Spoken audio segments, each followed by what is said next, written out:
David, the stand is yours. Feel free to move around.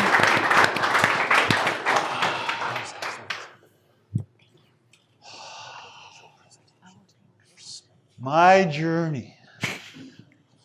I'm just going to walk around a little bit. I'm on a little journey right now. Let's get a slide up there. Let's see what I've been doing. I'm relaxed. I'm relaxed. There we go. There's something. Anybody who doesn't know what I do, there's a good idea of it. There we go. I'm a commercial illustrator. I draw and paint for money. That's what I do. That's how I made my living. And that's how it started. Right in art school, the first drawing that I ever sold was a project in grade 11 at Central Technical High School, and I sold it for $60 to my aunt.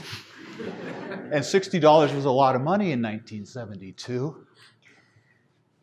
And it was a drawing of a building, of Victorian architecture.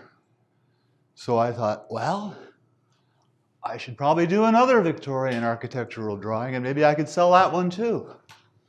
So I did, and I've done hundreds of them since. But that was the major inspiration.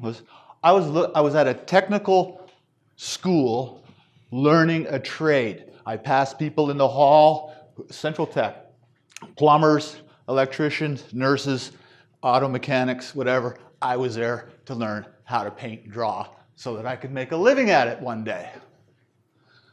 Because I flunked out of regular high school, and my portfolio that got me into that was copies of cartoons. That was my portfolio that got me into grade 10 at high school. Anyway, I nearly flunked out of that too. It was only a mistake that got me motivated to do this kind of stuff, and it was competition. When I went into grade 10, the art class, everybody knew who the best person in the room was, the best artist in the room. So he became my target. It took me 2 years, but at the end of 2 years, everybody knew who the best artist in the class was. It was me. So it was competition right from the beginning. And if you want to, well, there's a nice one. Now this was a commission job.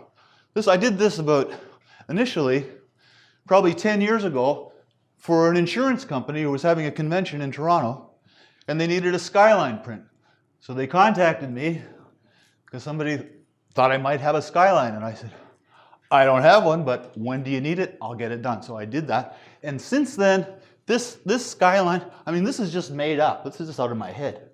Well, it's a commercial illustration. And I've had all kinds of iterations of these things in different shapes and sizes, but I only had to draw it once. Like this part here, just once. And then digitally, because I embraced the digital technology as soon as I could wrap my head around it. I've never been mathematical or anything, but I swore at one point when computers came out, I said, I'll never use a computer to make artwork, because I was brought up in the traditional way of drawing and painting with pen and ink, and that's still how I do it. I still start with a pencil, sketch it out loosely in pencil from a photograph. I never, ever did an illustration on the street in front of a building. It was always from a photograph. Just a little photograph, or a bunch of them. And I work indoors under artificial light, northern exposure. I don't need it. Halogen light, I'm good to go. Little drafting table. So where was I? Oh yeah. Oh, there's another one. This isn't a great reproduction. These are really bright colors and definite lines. I was saying I learned how to draw and paint the traditional way with Conte crayons, life drawing, Conte crayons, graphite pencils, quill pen and ink. And that's how I still do it. I still do these drawings. This is, old-fashioned, dip the pen and draw. But the original of this is about this big. And some of them are even smaller, but then I can scan them and blow them up to this size here and it'll look great.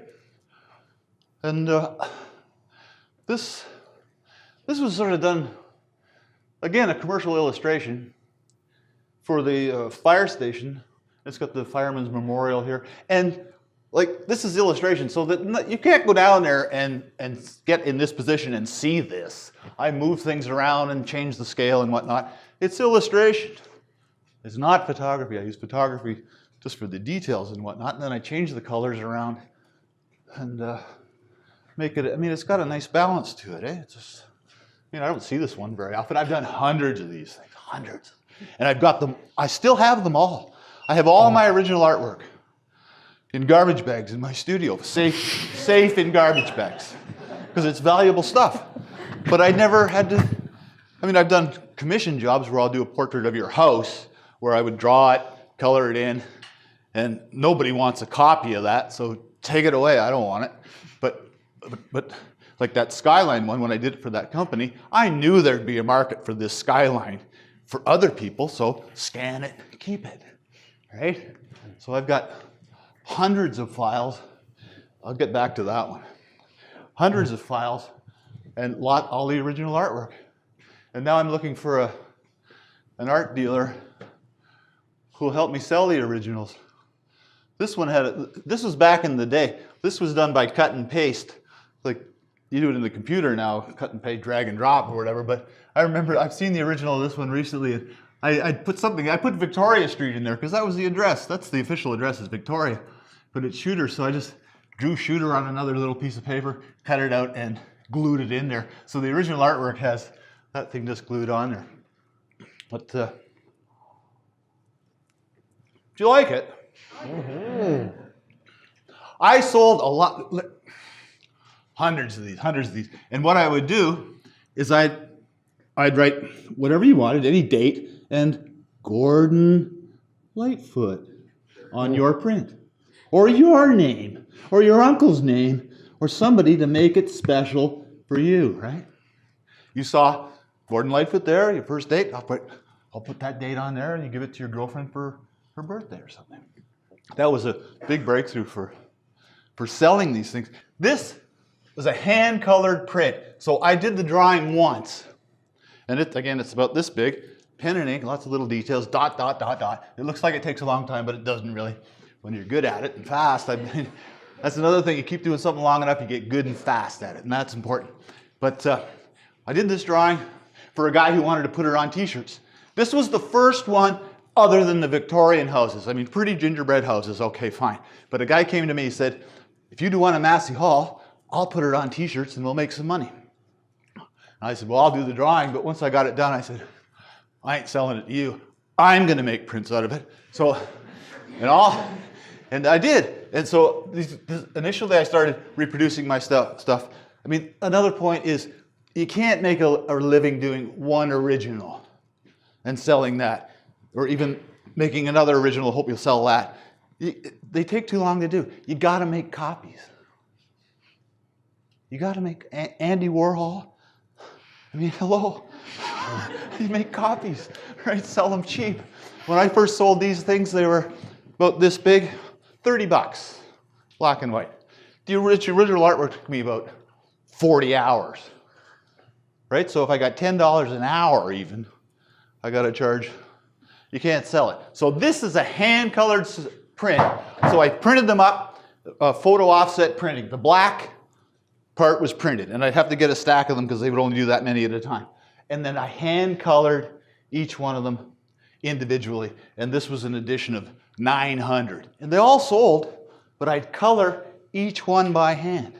I've colored thousands of prints by hand. Again and again. It's cheaper than printing them. In the day, you could get full color litho prints done, and you'd have to get a stack like this, and if they didn't sell, you'd be stuck with all this paper, and it was very expensive. This one here, same kind of idea. Hand-colored silkstream. I colored thousands. I would do 4 of them at a time. Set them up like this, and so you could just see that part there. Do the green, green, green, blue, blue, blue. And again, here, I did this after I saw the Rolling Stones there. I thought, well, maybe I'll do this one. It might be popular. So I've sold, I mean, I'm telling you how I make a living at this, because that's what my whole goal when I started was to make a living, to learn a trade. And that's what I've done. And I've been at it for 40 plus years. And I still enjoy it. I was drawing one of these things last night. Very similar to that. You know, just the outline and then color it in. And thank goodness digital came along, because, I mean, I'd be lost without it, totally. I can't make I'm living doing original artwork. No way. So I'm an artist for hire. That's basically what I'm a freelancer.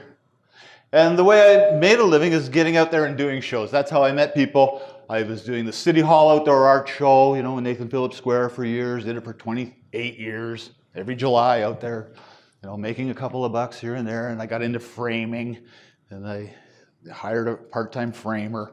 And I got into making fridge magnets and coasters and neckties and merchandising and all that stuff. And I've never had a boss. Nobody's ever told me what to do. That's probably why I got into what I'm doing. But I made all the decisions. I'm the result, right I am now as a result of the decisions I made. And I'm just at the point where I'm just making a living. I never planned on having any children. I have no dependents. I was married for a number of years, and my wife worked with me, but she got paid, you know, so she made a living out of it. I kind of wish I'd had a kind of secondary career, maybe got into teaching or something, and I'd like to do that one day, because I could teach somebody, I could teach somebody how to draw, I'll tell you. Look at that. Isn't that, sold hundreds of those, man, but I had to put, you know, Saturday 8 p.m. Montreal, put your favorite team on there, because who wants it unless it has something personal on it?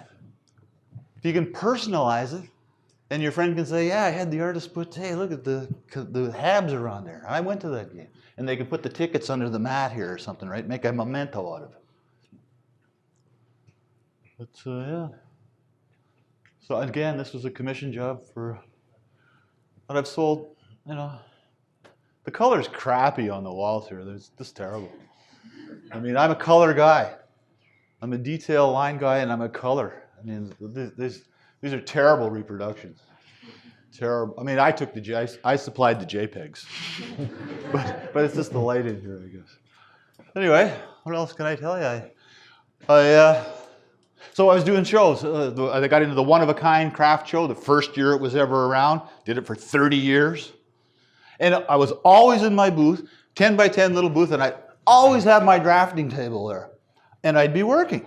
I'd be coloring in prints and demonstrating for everybody who came in the booth and amusing myself and building my inventory and filling my orders. So I'd sit in the booth for 10 hours a day for 10 days, and I'd be working. Because I had to work. People would say, how can you work in this atmosphere? I said, because I got work to do, and I can't just sit here, and I'd rather do this. I had a sign that said, please feel free to talk to me even if I appear to be working. Now, look at the perspective on that. Now, I drew this thing probably, I think it was about 1982. And I don't think I sold very many copies of it, but it's kind of neat. You know, I love my work. I've loved it all the time. I still love it. I sometimes have a little bit of trouble getting motivated to do it sometimes, but money's a great motivator. That's really the reason I get things done, is because I commit myself to my client to get the thing done when they need it. And invariably they need it if it's for a corporate gift or their wife's birthday. They're equally important. News boxes. The color's terrible on that, but people like that thing. That was made into fridge magnets. I sold thousands of them. Anyway, what else can I tell you? Feel free. Oh, one more thing. This was the big breakthrough. This is what I call my neighborhood scene. And you go to a neighborhood like Bloor West Village or the beaches or whatever. This was the first one where I figured out I'm really good at collage. I can put collages together. And so I went to this neighborhood and I thought, well, this one's nice, but I don't like this building or that one. I don't need them all. So I brought them all back, photos back, and I just put up the photos that are the ones that I like. And I put this together into an imaginary block. Like this one's on the other side of the street, really, and this one's down the street. Big breakthrough. Neighborhoods. Sold lots of those. Did lots of neighborhoods. You got another slide? I mean, that was a breakthrough. That was a good idea. And that's the commercial illustration purely on speculation. I used to watch Coronation Street. I thought, why don't I apply the neighborhood concept to this? So just screenshots off the TV show and put that together. Didn't really go anywhere.